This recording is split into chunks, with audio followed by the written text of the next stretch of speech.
Hi, Alexey. Hi, Bob. How you doing? I'm doing good. Good. Let me introduce us. I'm Robert Wright of Blogging Heads TV, and this is an episode of Worldwise. You are Alexey Sidorenko, a Russian blogger.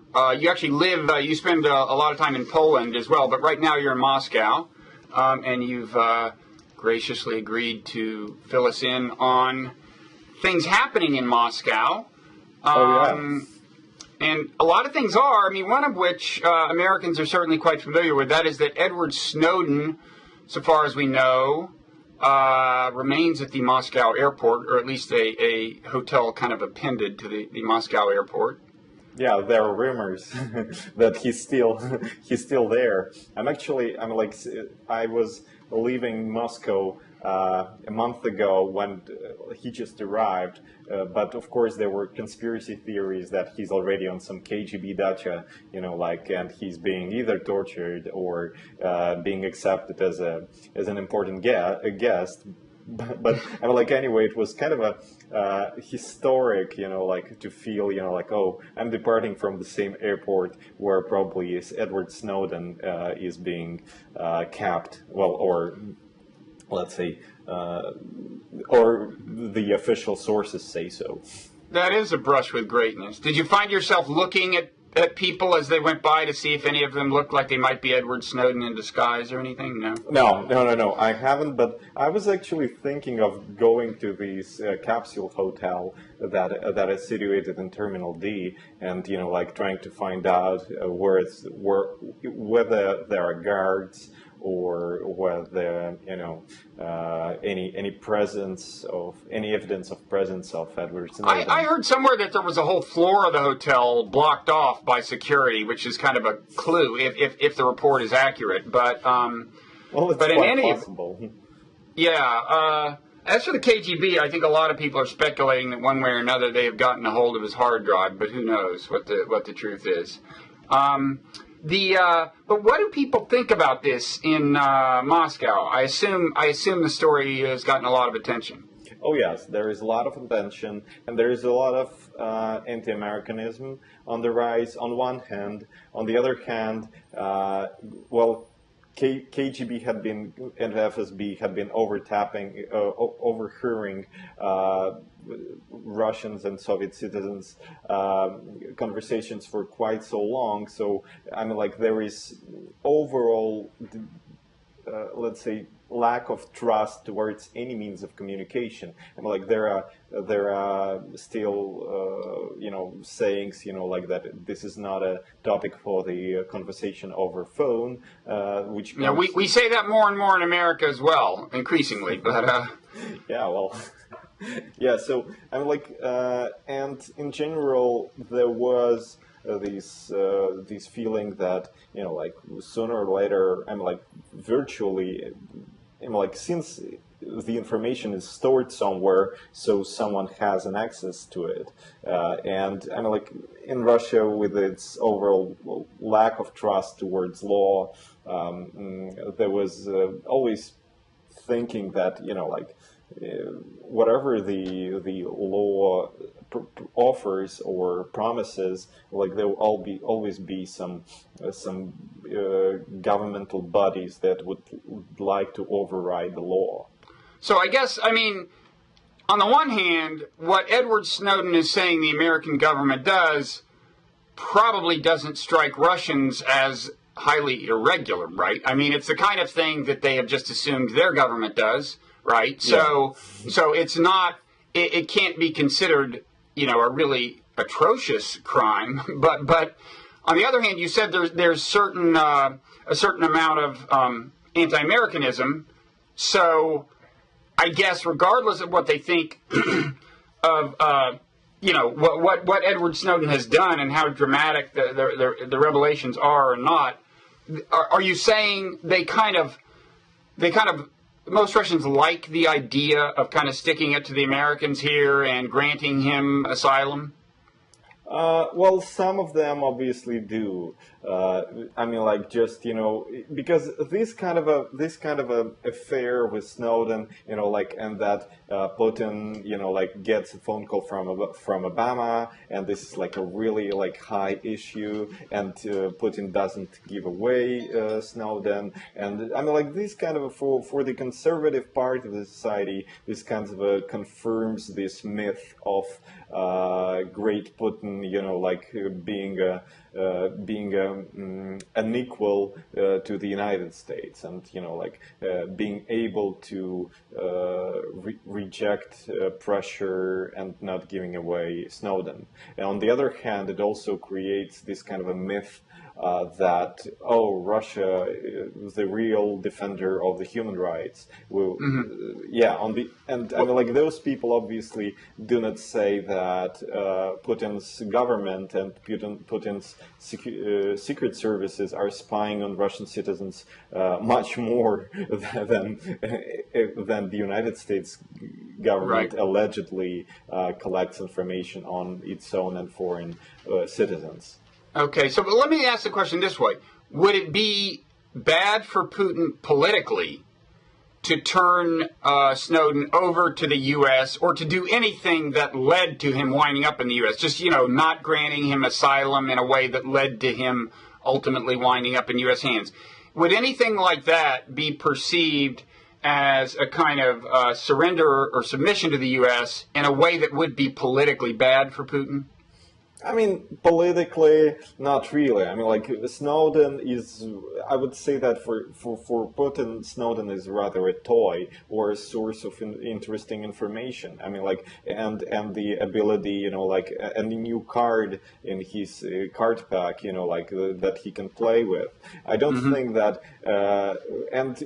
I think that Snowden will be played very practically. Whatever, like, I mean, right now they know allegedly the price of Snowden and whatever secrets he has. So right now I mean, like, the dynamics of the situation, what could be seen was that they were just negotiating, like how to sell Snowden better. Because I don't think that there will be political consequences, and definitely in Russia it's not the kind of a high-level domestic issue. It's just a happy coincidence for Putin that Snowden landed in Sheremetyevo airport. So you think it's still possible that they could turn him over to the Americans? Well, I think as soon as they get all the information, then they realize that there is nothing more either to blackmail or extract from Snowden. I'm like, either to blackmail the United States with or extract from Snowden. I think they like, there will be no problem of giving him up in this very, very practical, realpolitik way. But obviously, I mean, like, if the price is high, but because also there could be a situation when they would like, like in this Soviet tradition, Soviet Cold War traditions, like to have this guy on our side. But I mean, like, Snowden, I guess, is also not this kind of a communist dissident type of person, and it's not 1950s anymore. So I think that I mean, like, with all his situation, it would be hard to be a defender of the Putin's regime. Okay, and on this anti-Americanism, does this largely just go back to the Cold War, or are there things that either America does or maybe Putin does to keep it alive? Oh yeah, I mean, whatever the TV channel you can look at, and especially like lots of stuff about foreign agents, and especially all these new waves of propaganda that, for example, post-election protests were inspired by foreign governments, American in particular. the foreign agents law about NGOs. I mean, this has a lot of not just anti-American context, but anti-Western context in general.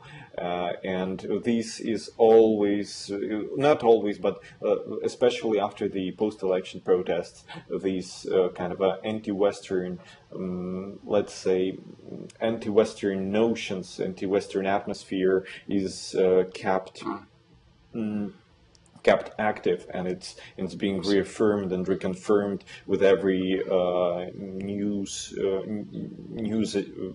I mean, like almost every day there are some news and there are some conclusions drawn from the events, like that would have this idea, or again, like there was, like this evil West, like trying to. So are you saying the protests that we've heard about in Moscow over the last year or two, which are a really interesting phenomenon that we're going to talk about more, but because the Russian government sees them as a threat, it gives the Russian government more of an incentive to demonize the whole kind of Western political culture with which the protests are identified? Oh yeah, this is correct. And it's still, the government still controls enough of the media that it can very effectively demonize. Oh yes, this is very correct. And especially, I mean, they see all these events, for example, especially in Syria and the Arab Spring being interpreted solely as the Western, let's say, Western prepared rebellion. And I mean, obviously, we know that the situation is much more difficult and complex, and I mean, but still, in the Russian media, in the state-controlled media, it's being presented as solely as some kind of a revolution in the puppet regime. And what is the popular view of the situation in Syria, or the popular views? I mean, I know Russia has strategic interests in Syria. They have a port in Syria that's a naval base in Syria that's very important to them.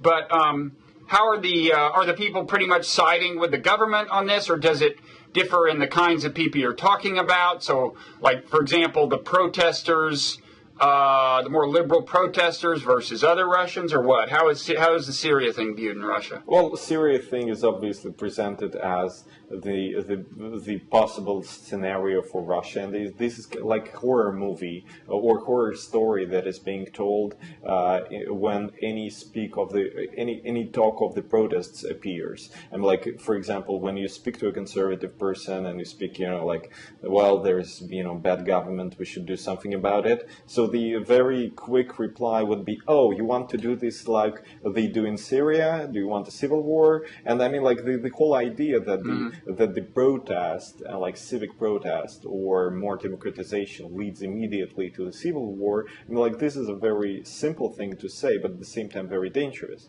because it radicalizes and polarizes both parties.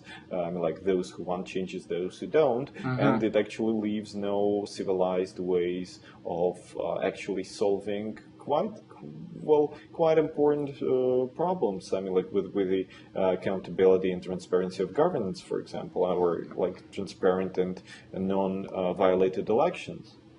So it all kind of ties together, the narrative. I mean, the government is saying that, okay, in Syria, those protests are actually Western-supported protests, and in Moscow, the protests are actually Western-supported protests, and Syria shows that your country will fall apart if the Western-supported protesters have their way. Right. Yes, and in general, and on the top of this, the Snowden case, and because you get the complete evil empire vision, because not only just you have revolutions all over the world, but also you have after that these huge data bank that collects and records all your phone calls and metadata to to those phone calls. So if I wouldn't have more information situation, I would be completely, like frightened and angry, and like I would totally probably believe Putin. But I mean, like obviously this is not the way it is. But I mean, like the vision and the image is quite frightening. I mean, like Hunger Games. Imagine like that you are in whatever zone 15 at the end of all of it. Like you. And I guess on the Snowden thing, I mean, it really matters that part of the deal here is the U.S. government wasn't just listening to its own citizens' phone calls, as the Russian government does, but apparently was listening to the phone, or, had access to phone calls, emails involving a lot of foreigners. Yeah, and especially through these, what the Spiegel, at least, if we can trust Spiegel, if there was this network of exchanges between like German secret services and whatever and they would provide information on each other, citizens. So I mean, like this it creates lots of. Okay, and I was actually a little incorrect there when I mean. It's not so much listening to phone calls as having access to the data about all the phone calls that have been made. And when it comes to emails, I think it is more a question of actually prying into the content as far as what the U.S. government's been doing. Yeah. Anyway, so on the subject of protests, this Russian Alexey Navalny has gotten a lot of attention. He has been an anti-corruption protester. He was also, I guess, he's running for mayor of Moscow. He was tried on charges that a lot of people thought were trumped up, corruption charges, found guilty, but then recently, and I guess kind of surprisingly, released, which, although the conviction wasn't overturned, I think the release will actually allow him to run for mayor of Moscow. Is all of that right? Well, I mean, like he's still convicted for 5 years. It's just this strange action that happened after, well, not after, right after his conviction, that he was released for some temporary. For some time. I mean, like he still has to face the charges, not just the charges, but the verdict. Or he would if he would try to appeal. I'm like there are still like very high doubts that he would be able to completely, leave the courtroom without these 5 years of imprisonment or penal colony, to be precise. But there were protests after his conviction by his supporters, and I think pretty substantial protests. Is one suspicion that the government released him in response to the protests to calm things down, or not? Well, I mean, like most, because right now the Russians love conspiracy theories. Some optimists say yes, this is the way it worked. I mean, like they got him into prison. They saw that like several thousand people, not only in Moscow, not even just in Russia. I mean, like all over the world, there were some. I mean, like in front of the embassies, there were some demonstrations, but in Moscow there were several thousands. So the optimists say that yes, like the civil society and the opposition had shown its force to the government, therefore they released him. The more popular conspiracy theory says that actually it was planned in advance, and I mean, like Navalny is just being used in order to participate in the Moscow mayor's elections, and he will probably lose. And as soon as he loses, then he would be imprisoned, and his political reputation will be destroyed. So it's kind of a Byzantine game in order to not just make him a martyr, because if he would go to jail right now, he would be a martyr, but in order to destroy his reputation, to prove that he doesn't have enough support, and then to then imprison him not as a martyr but as a loser. Okay, so But I gather that what he represents, which is protests about corruption and also, I guess, protests about the concentration of power in Putin's hands, is that one of his themes, or at least one of the protesters' themes broadly? Lawlessness, illegal migration, and actually migration control, what he's especially. Those are his things, as well as corruption. Yeah. Now that raises a question. I mean, he is going to be naturally thought of by Americans who think of themselves as pro-democracy and so on, and pro-human rights.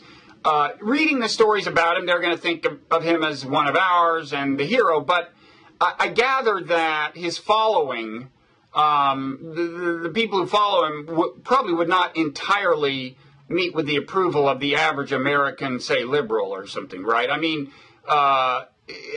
am I right about that? I mean, in the American spectrum, I believe he's more like a, let's say, conservative. Like, he's a rightist. Obviously, when it comes to migration control, but in a way, he's conservative also in the things that in these. Conservative democratic way that he like, for example, he's definitely not liberal in the sense of in the American spectrum, I believe. Right, but beyond just being not liberal in the American sense, is there something that Americans would find kind of scary about him? Appealing to I don't know, dark nationalist, xenophobic impulses or anything? Well, the nationalism is probably the most, let's say, his weak point in his international reputation. He has been known for a number of quite, let's say, aggressive views. Just yesterday there was a scandal about his post on the blog about Georgians during the Georgian war.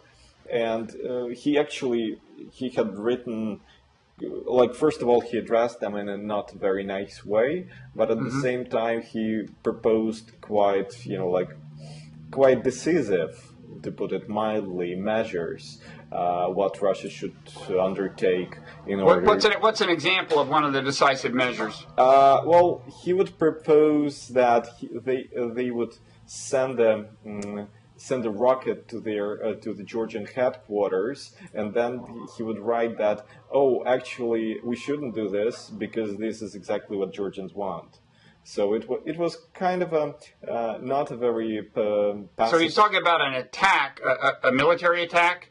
It was during the Russian-Georgian war, and if you remember the situation well, the original kind of a perception was that Georgia attacked Russia. Right. Not Russia, but South Ossetia.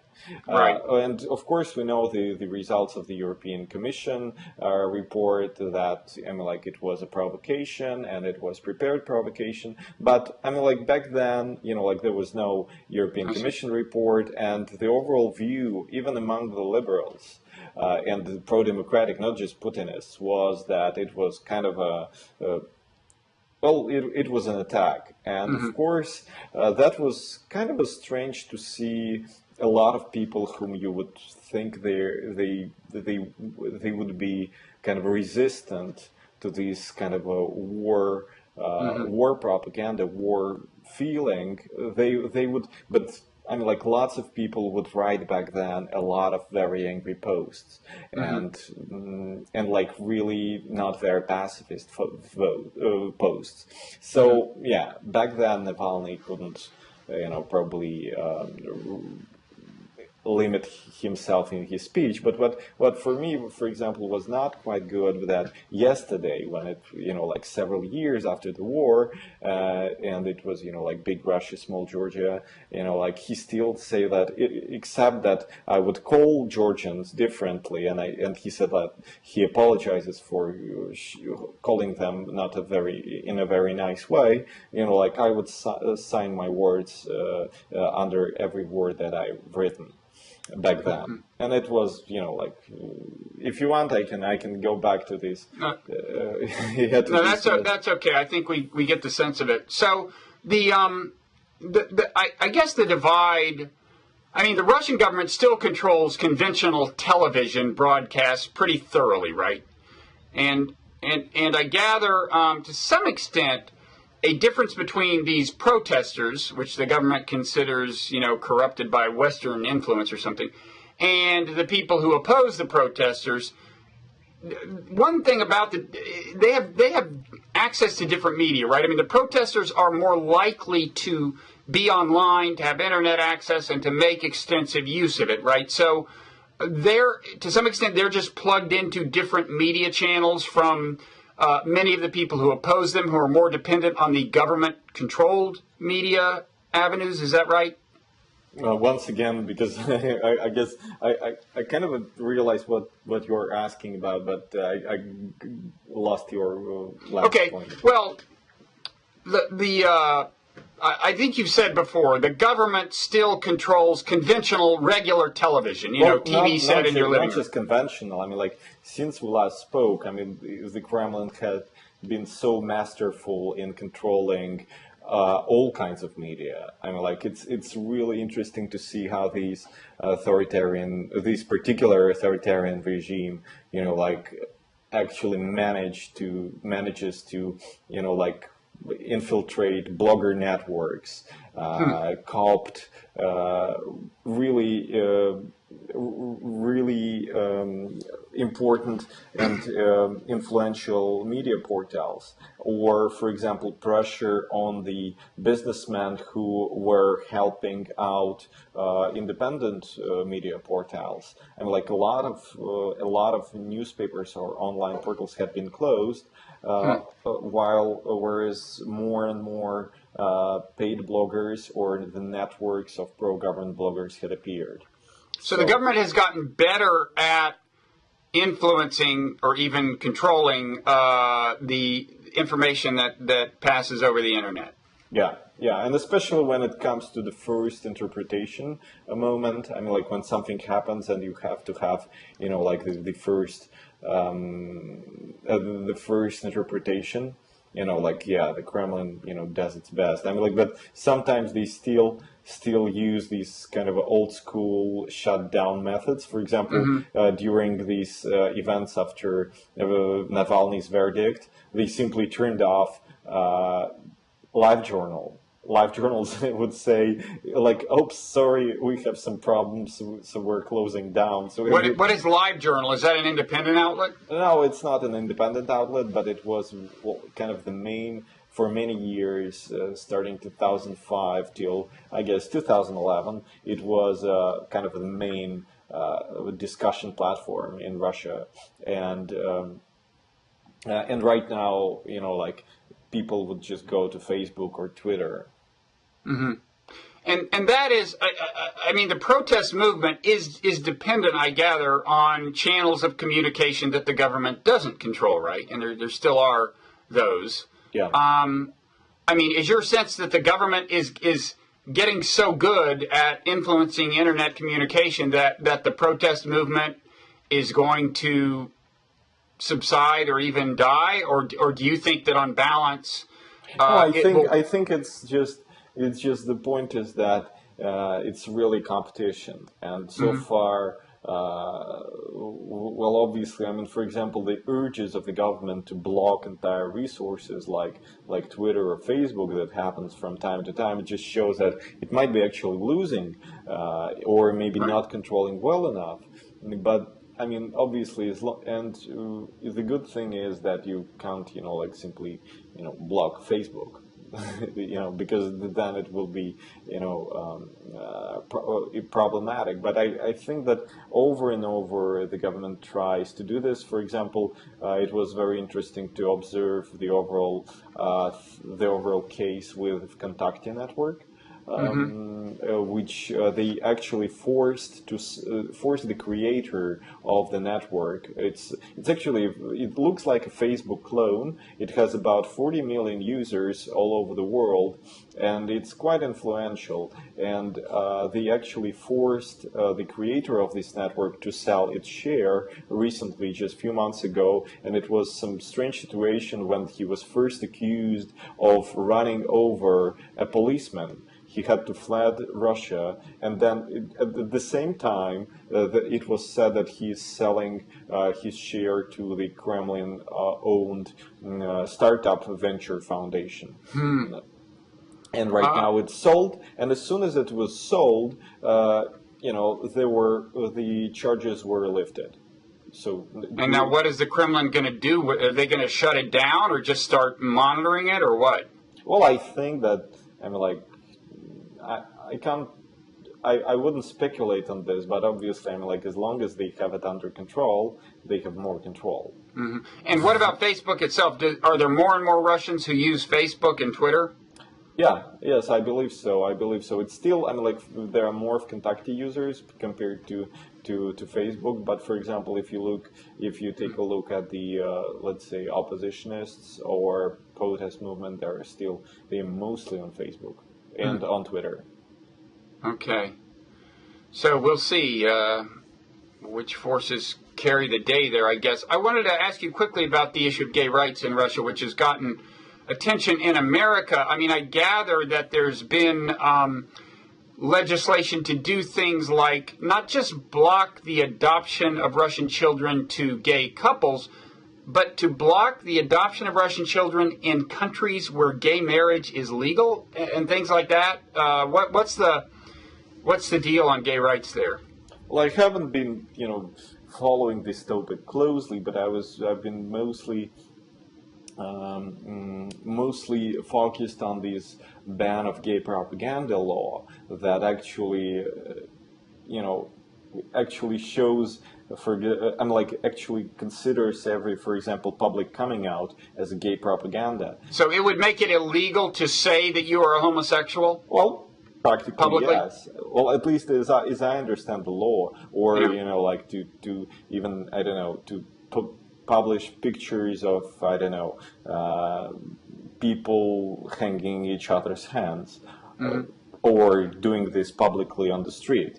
And has that law passed, or it's just proposed? It was definitely passed in St. Petersburg, but I guess. It's a municipal law? No, but it was later, I guess it passed definitely for the lower chamber of the parliament. I'm not sure if it was signed. Let me just check for a second. But there's no, there isn't sufficient opposition. So it's been signed into law as a national law? Right now it's a national law. Putin signed it on the 30th of June, so 23 days ago. Okay. Wow. And so there just isn't enough publicly expressed opposition to laws like that as to really get in the way? What do you mean? There's not much. Were there big protests against the passage of that law? Is there any big movement in Russia against those kinds of laws? Big movement, no, because still, I guess I'm not.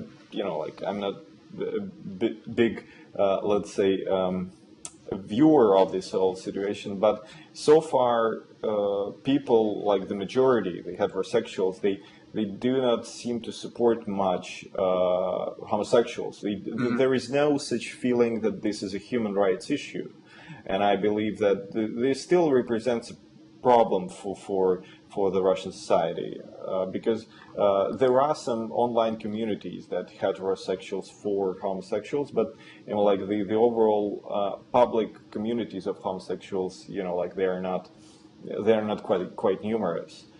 So they won't be able to stand for. They definitely make a demonstration, but they are not numerous. And Okay. yeah, and sometimes, I mean, like as long as it goes, sometimes it just looks this, it attracts even more irritation in the, let's say, non-informed majority.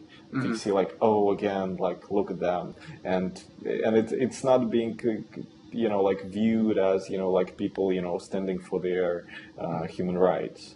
And presumably a big gay rights movement would be demonized by politicians, maybe by the Kremlin, as, among other things, a kind of a Western inspired or supported it thing. was just today's news that there was some leaked FSB analytical note, a memo, that said that drug addicts and homosexuals are politically untrusted categories of people because it's been noted that there are many of them joining political protests.